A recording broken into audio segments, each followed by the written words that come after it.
It has to be added, however, that the particular style of papacy that John Paul II represented was difficult for the Orthodox. Many Orthodox felt no human being on earth should receive such adulation.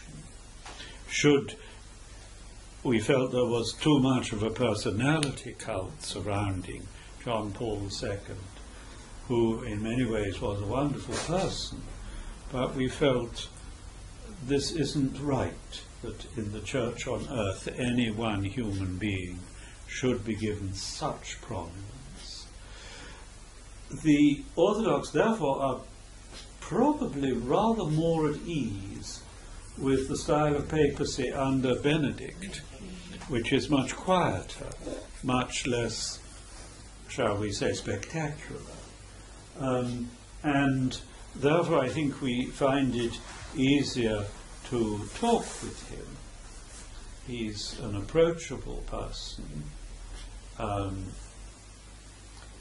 I've been sometimes to Rome as part of the delegation that goes there for the Feast of St. Peter and St. Paul on the 29th of June, and we send from the Ecumenical Patriarchate 2 bishops, and sometimes I've been invited to be one of the bishops. And we have, after the big papal mass in St. Peter's, lunch with the Pope. And in the days of John Paul II, the lunch was quite a formal occasion with a number of guests invited. But when I've been in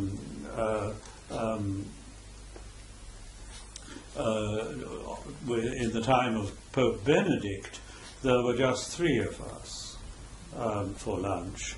The Pope and Metropolitan John of Pergamon, John Zizioulas, and then myself. And we had therefore a very friendly, informal conversation, and we are all 3 of us old university teachers. Yes. So we talked a lot about theological education and theology in universities today.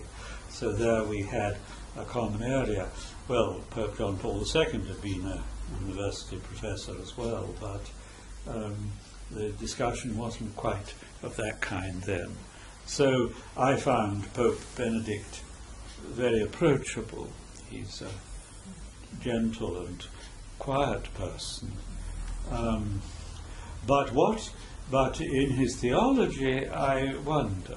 His theology is quite traditional. I was struck by the fact when the Pope came to Britain in, was it September? I was at the big service in Westminster Cathedral, and saw you continued. Oh, fame at last. Yes, but the Orthodox were, as you've just said, given considerable prominence. That it was rather interesting. We were put to sit in the sanctuary, yes, and in a sort of front row, and at the far end of the front row, nearest the congregation, was the Archbishop of Canterbury, but then there were about 8 Orthodox bishops, some Chalcedonian, and some of the Ethiopians and Copts were there as well. You were nearest the altar. And I was nearest the altar, yes, and I was interested. I didn't see any official delegates from the other churches, and only one from the Anglican Church. And I think the way in which the Orthodox were invited, and we were brought in procession especially, and put so very prominently in the sanctuary, I think that was done deliberately, and that that they wanted to emphasize the relations with the Orthodox.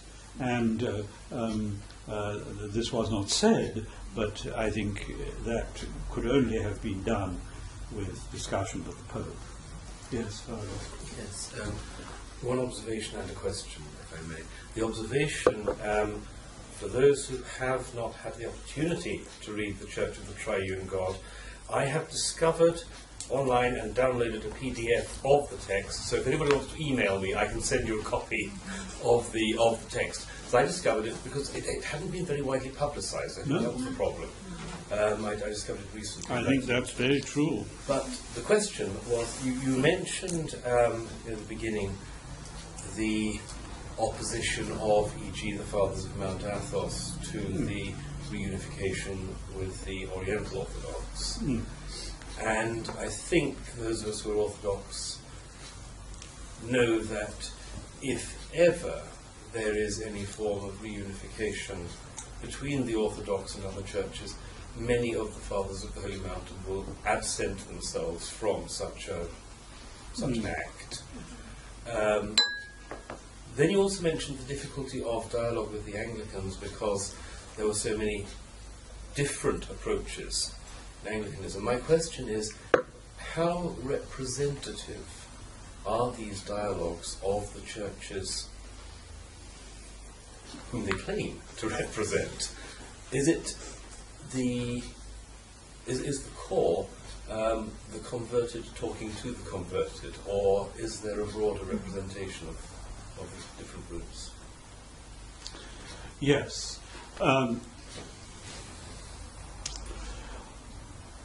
On the Anglican side, one of the criticisms made of the discussions that were held between two world wars, which involved actually the Church of England rather than the whole Anglican Communion, was that the Anglo-Catholics were very much dominating the delegation, and that there was no proper representation of the evangelicals. And I think there's a considerable truth there. There was a leading evangelical on the commission called MacDonald, but for some reason he didn't exercise very much influence. It is, of course, true that during the first half of the 20th century, the Anglo-Catholic part of the Church of England was very much the dominant group, and the evangelicals were somewhat in eclipse, whereas in the second half of the 20th century, the Anglo-Catholics have lost a lot of their influence, and the evangelicals are now in many ways the most dominant group. But in the present dialogue, I think the Anglican representation is much more abroad, but there is still a tendency to appoint people who have a special interest in the Orthodox Church, and they tend to be the High Church Anglicans.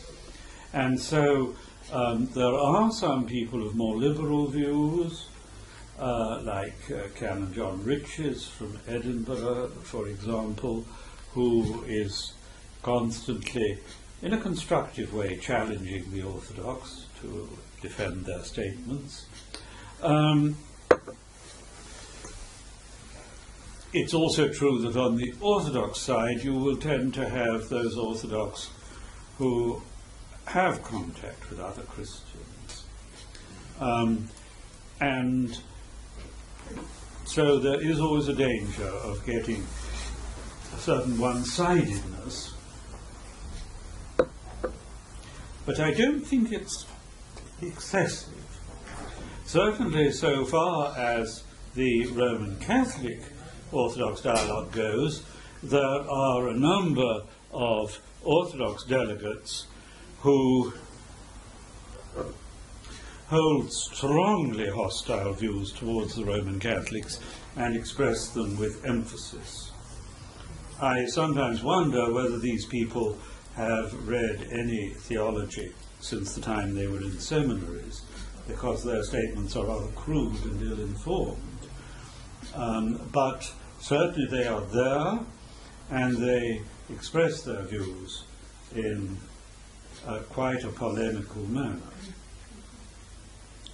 On the Roman Catholic side, there are certainly some Roman Catholics of quite conservative opinions. So I think there's not quite a reasonable distribution. I might just mention in passing that all the Orthodox churches, I think I'm right in saying, were represented at Vienna in the meeting with the Catholics, except for the Church of Bulgaria, which didn't send any delegates. I don't know why. And as regards the Anglican Orthodox discussions at Oxford, again, the Church of Bulgaria sent nobody. And also this time, we did not get delegates from two small Orthodox churches, the Church of Poland and the Church of Czechoslovakia. But they have been represented at earlier points, and I think the reasons there were not of principle but practical. Why the Church of Bulgaria chooses not to be represented at pan-Orthodox gatherings, I do not know. But this seems to be their policy. For example, in July, I think it was, we held for the first time in Britain a conference of all the Orthodox bishops. And that meant not only the Orthodox bishops resident in Britain, but all those who had parishes in Britain. And that meant 13 Orthodox bishops in all. And this is the first time we've had a pan-Orthodox assembly in Britain. They've had such assemblies in France, in the United States, for a long time. And again, the Bulgarians were not represented. The Bulgarian bishop in Germany didn't come. And the only other person who wasn't there was the Ukrainian Orthodox bishop in the Netherlands, but he was ill and sent his apologies.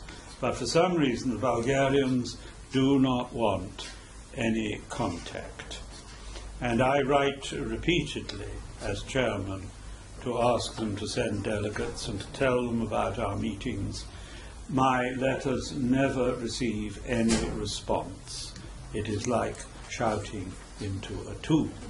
So perhaps, Peter, you can explain why this happens. Because all the other churches take part and respond.